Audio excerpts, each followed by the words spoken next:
स्टेशनमध्ये एक अशी घटना घडली होती की एक दोन आरोपींनी सीबीआयचा कार्ड दाखवून आणि थोडासा बळजबरीने जे फिर्यादी आहे त्यांच्याकडून 25 लाखचा बॅग होता ते हिसकून घेतला होता. हे बालापूर पोलीस स्टेशनची घटना होती. काल रात्री लगेच हे माहिती मिळताच गुन्हा दाखल करण्यात आला होता वेगवेगळे कलमांतर्गत आणि स्थानिक गुन्हे शाखेची एक टीम तातडीने रवाना आम्ही केली होती. स्थानिक गुन्हे शाखेची टीममध्ये लेवरकर साहेबांचे खाली जे काही त्यांचे अधिकारी अंमलदार त्यांनी अतिशय उल्लेखनीय कामगिरी केलेली आहे. 12 तासात 2 आरोपीला जेरबंद करून पूर्ण 100% रक्कम 25 लाख आणि 3 मोबाईल फोन 2 दुचाकी असे 27.5 लाखाचा मुद्देमाल जप्त केलेला आहे. याच्यामध्ये आरोपीचं नाव आहे हार्दिक गुरबानी आणि साहिल नक्तानी. हे 22-25 वर्षाचे आहे, खामगावचे आरोपी आहे.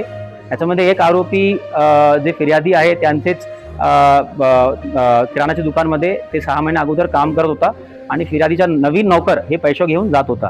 तर त्यांनी हे एक कट काल रचला होता. आरोपीचा एक क्राईम आहे बुलढाणा जिल्ह्यामध्ये. आज आम्ही यांना आरोपीला अटक करून कोर्टामध्ये हजर करून PCR घेणार आहोत आणि पुढचा तपास बालापूर पोलीस स्टेशन करणार आहे. या गुन्ह्याचा उल्लेखनीय कामगिरी मुळे मी स्थानिक गुन्हे शाखेची टीम ते सर्व अधिकारी कर्मचारीचे अभिनंदन करतो आणि त्यांना 25,000चा रिवॉर्ड